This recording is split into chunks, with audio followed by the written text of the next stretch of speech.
Hello, hi, my name is Alia. Right, so today we're going to dive into the five category risk of social media in academics. So these five category risks have been identified by someone called Mark Carrigan.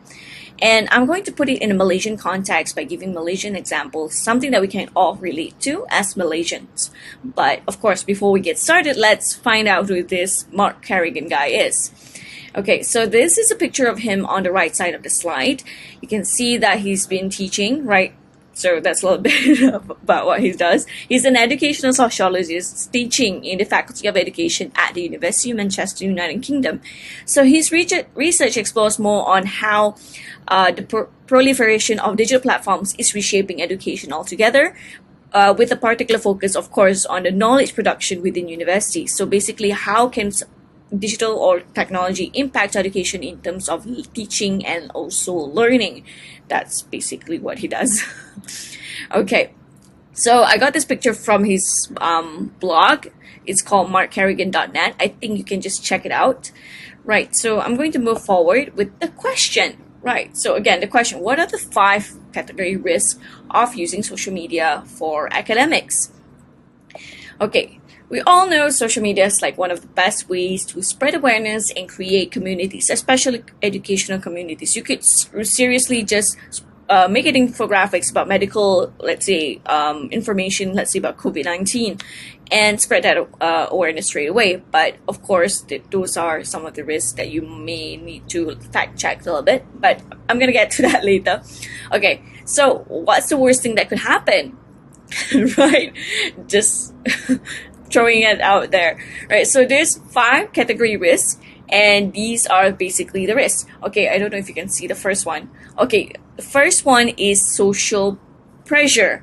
Okay, so since everyone's on social media, it's kind of like a big question. Shouldn't every educator be on social media too?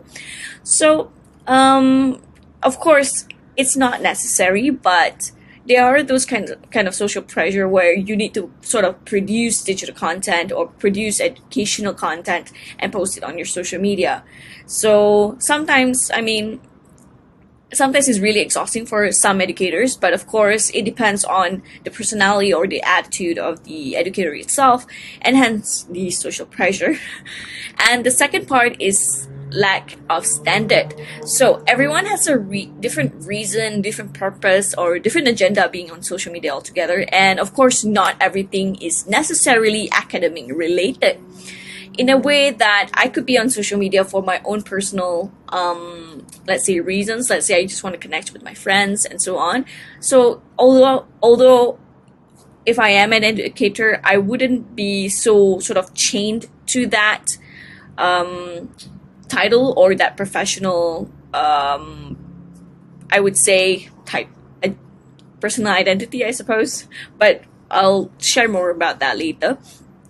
So when everything is lacking of standards, obviously you can't sort of focus. You can't make it something that's to refer to, because again, lack of standard. And in terms of education, you need to make sure everything's standardized and everything's like everything has their own purpose, everything has a why, how, and what. So yeah, not everything in social media is as structured as that. It's simple said. Okay, I think we all as individuals can relate to that if we were to work in a position that has some sort of expectations in terms of this. And moving on to number 3 is influencer syndrome. And I don't mean this in a way that to sort of put a negative stigma on them, but in terms of social media, you have to see who are the popular icons or the public figures in terms of their own profiles and who has a bigger following and so on.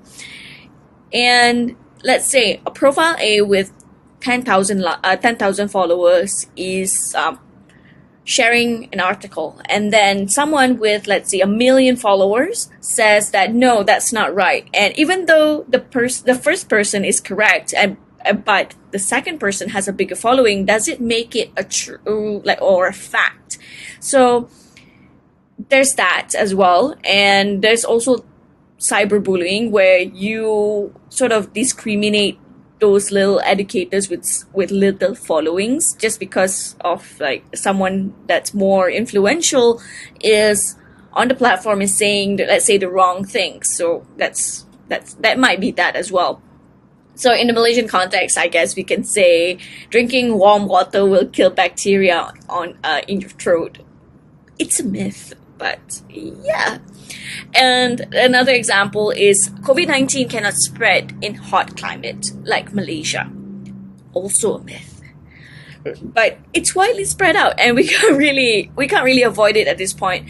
And of course, as someone who knows you have to inform others, that's just a part of our responsibility to make sure everyone's safe. Okay, number 4 is professional identity. Right, so relating to the second one, lack of standard, like what I mentioned earlier, is that number 4 is more on the limitations of expressions due to the professionalism. Okay, that one is like very, I would say, pretty critical point. It's like going on LinkedIn, which is like a professional social media. It's expected that you can't share personal stuff like I broke up with my partner, da da da. So yes, there's that sort of expectations in terms of all social media platforms, not just LinkedIn per se, because as you are using social media for academics, obviously you have to stay in your professional sort of figure or your identity. So there's limitations in terms of that. And even if you do, let's say, express whatever ABC, which is not well perceived, your professional identity or reputation can be compromised. And obviously that's bad for your career. And you don't want that to happen as an educator or someone in the academia professional. Right. So last but not least is 5, time constraint. Keeping track of time utilized for actual work, which is like your academic work, and also posting on social media, which by the way, you need to ideate, you need to plan, you need to create all this stuff. Sometimes you need a template to start off with, and then you just like have a book where you need some ideations to start off for content creation. We don't know. So those are some of the things that needs to be considered in using for academics to use social media for the purpose of education. Right. So that's that from me. Let me know what you think. Like, if are there any more examples that I've left out? And thank you so much for watching. Leave a comment. Don't forget to like, subscribe, and hit the button below.